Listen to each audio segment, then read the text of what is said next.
โอเคอันนี้ว่า color ได้นะค่าเนาะสระอาเป็น color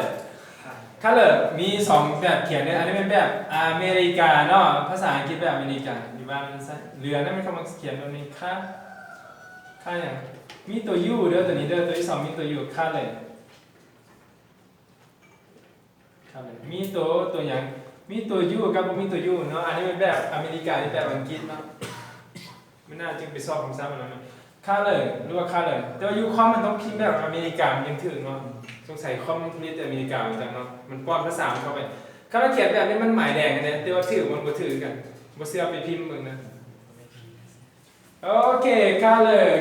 how many colors do you know in English many color โอเคจานสิเป็นถามบ่ถามเนาะจานสิว่าเป็นภาษานะเนาะก็สิครบกันเยอะนี่สีมันน้อย color เขียนได้หลายก็ได้เด้อแล้วแต่เราผู้ใดสิเขียนตัวนี้นะ color ตัวนี้ก็ color เฮามีหลายสีก็ติด S เนาะเฮาสิไปเรียนหลายสีเลยโอเค number one Mr. วงสีดำมาได้ไหนสีดำมาได้ไหนสีดำมาจากไหนสีดำก็คำว่าใส่ดาร์กบ่ดาร์กบ่แม่นมันมืดเนาะมืดตื้อๆเนาะมันเป็นสีเด้อแล้วบัดนั้นจึงไปมันเป็นแก่แล้วอ่อนเนาะโอเคสีดำก็ต้องมาสมมุติว่าธงเฮาหายเนาะมีปัญหาเนาะอยู่สนามธงเฮาหายตำรวจถามว่าธงเจ้าสีหยังครับบ่ฮู้ว่าสิบอกสีเด้มันก็มีปัญหาเนาะฉะนั้นเป็นสิ่งที่เฮาใช้ในชีวิตประจำวันกันสีต้องใช้คำว่า black บ่รอซื่อๆเด้อ black บ่ต้องว่า black แล้วนะกัน black แล้วนะแปลว่าทั้งหลังกลับหลังถอยหลังหันหลังเนาะฉะนั้นต้องมาคำว่า black เนาะblack แปลว่าสีหยังสีดำเนาะ black แปลว่าสีดำผู้ใดเขียนได้จักสีแล้วเบิ่งของตัวเองพร้อมสีน้ำตาลมาได้ไหนสีน้ำตาลสีนี้เนาะ brown แม่นบ่สีน้ำตาลสีน้ำตาลมาได้ไหน brown เนาะ brown เอาสีน้ำตาลมาได้สีเทาแบบนี้นะเทาสีเทา gray gray นี่เขียนได้สองแบบเด้อเขียนตัว A ก็ได้ตัว E ก็ได้เด้อแล้วแต่เด้อ gray เนาะ gray ตัว E ก็ได้คันตัว A เราเป็นแบบอเมริกาเป็นแบบอังกฤษเนาะตัวใดก็ได้ gray แล้วเป็นสีหยังสีเทาเนาะ gray and สีขาว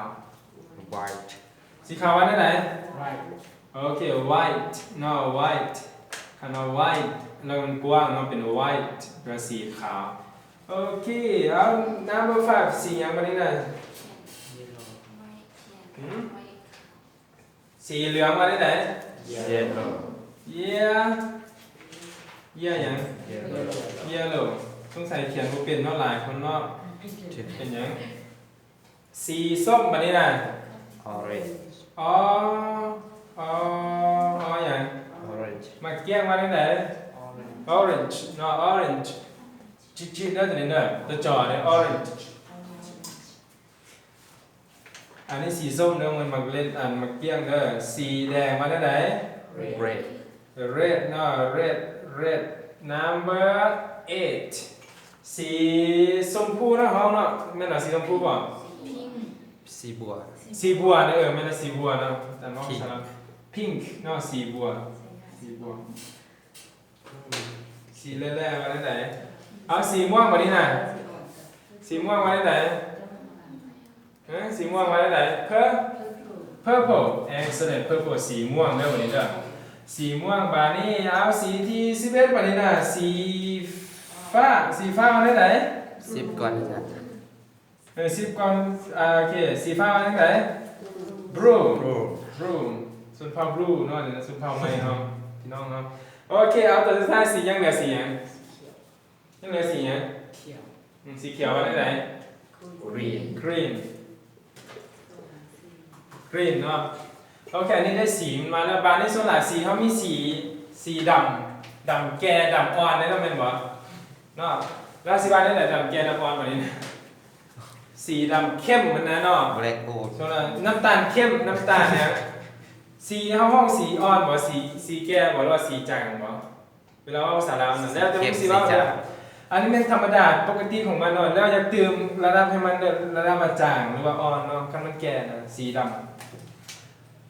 แล้วเวลาเจ้าอยากให้มันอ่อนแล้วอยากให้มันแก่เนาะมันเท่าใส่คำว่า light เอาไปไว้ข้างหน้าเหมือนเด้อเอาไปไว้ข้างหน้าของสีแล้วมันจะเป็นสีบัวอ่อนเนาะคันว่าอยากให้มันแก่เป็นสีฟ้าแก่ก็ใส่คำว่า dark ตัวนี้เด้อวงแหวนมืดเด้อตัวนี้อันนี้แปลว่าอ่อนเนาะแม่นบ่อ่อนบ่เวลาแปลกับสีภาษาลาวจางหรือว่าอ่อนเนาะแล้วแต่จะจางหรือว่าอ่อนตัวนี้ต้องมาแก่ มือ แก่หรือว่าเข้มเนาะเอาไปไว้ข้างหน้าของสีอ่ะนะบางทีสีมัน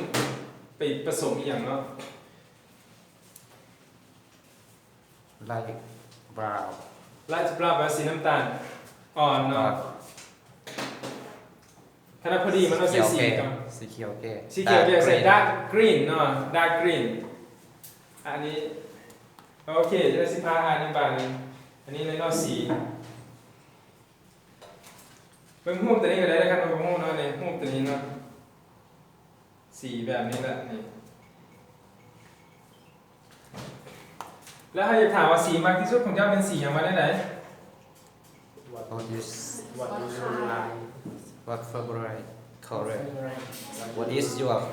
สีมากที่สุดของเจ้าเป็นสีอย่างมาได้ไหน What is your life color? what is เนาะ what is นี่แม่นจังซี่เด้อเวลาเว้าน่ะพยายามเว้าให้มันจอดกันนะว่ามันติดกันหลายสุดคนมันมาเว้าติดกันเอาใส่ what is เป็น what's ตัวนี้มันย่อมาจากคำว่า what is เลยเด้อขณะมี what is เราก็ใส่เป็นสิ what's your มักที่สุดเนาะมีหลายอันมักอยู่ประมาณ5 4แต่ว่าต้องมีสิ่งที่เรามักที่สุดเนาะ what's your favorite คำว่า favorite ที่การใส่ตัว you ก็ได้บ่ใส่ก็ได้เนาะ favorite หยัง favorite color แล้วแต่ใส่ก็ได้บ่ใส่ก็ได้ตัว you เนาะ favorite color what's your favorite color หมายถึงมี what's เด้เนาะมันเป็นจำนวนสีที่มักที่สุดของเจ้าสีหยังเวลาเราตอบเต็มประโยคว่าตอบเต็มประโยคก็ได้บ่เต็มก็ได้เพราะว่าสีนี่สีนะแต่ว่าเต็มประโยคมันสุภาพเนาะหมายหยังเวลาตอบก็ต้องมาสีที่มักที่สุดของความหมาย favorite โอเค favorite ต้องมา favorite เด้อ favorite หยัง favorite สีภาษาอังกฤษว่าอะไร color excellent color is อ้าวอย่างมากสีอย่างอาจารย์ที่ถามไปแต่ละคนเราบอกว่าสีอย่างเด้ออาจารย์ที่ถามมาว่าอีกเหตุผลนี่อธิบายจริงๆว่าภาษาอังกฤษหลายเนาะโอเคเดี๋ยวเราอ่านก่อนต้องพากันอ่านกับเพื่อนๆติดต่ออาจารย์มาถึงสีมันเนาะเบาโอเค repeat after me everybody color color เอาค่ะเด้อสระอาเราเป็น color colors มีตัว s ต้องออก s บ่มีบ่ต้องออกโอเค black black อันนี้มีตัวคอเนาะ black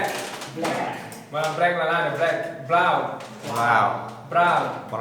อันนี้มีตัว r ต้องออกบอรอเป็น brown gray เสียงคือกันเลย gray ไม่เว้าดังๆเว้าคอยเนาะผู้เดียวก็รู้สึกเว้าดังเนาะโอเค gray white ออกเด้อ yellow orange red pink นี่เนาะ purple วันอันนี้ออกสระโอเบาๆนะ purple blue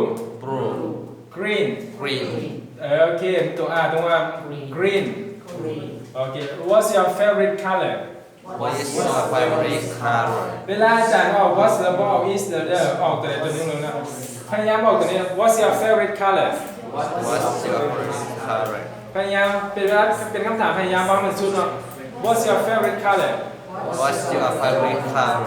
my favorite color my favorite color is black is brown is gray is white is yellow is orange is red is pink is purple is blue is green is light pink is light pink is dark green โอเค excellent มาเลยจะไปถามเราตอบเนี่ยไปถามคำถามเลยแต่ละคนต้องตอบในขณะแบบนี้เนี่ยโอเค now are you ready for me to ask you พร้อมให้ถามหรือเปล่า excellent okay start from you Mr. Wong What's your favorite color My favorite color is dark dark dark blue โอเคเวลาอันนั้นว่าออกสระอายาวเป็น dark เนาะอันนั้นเป็นตัวเคกันเป็น dark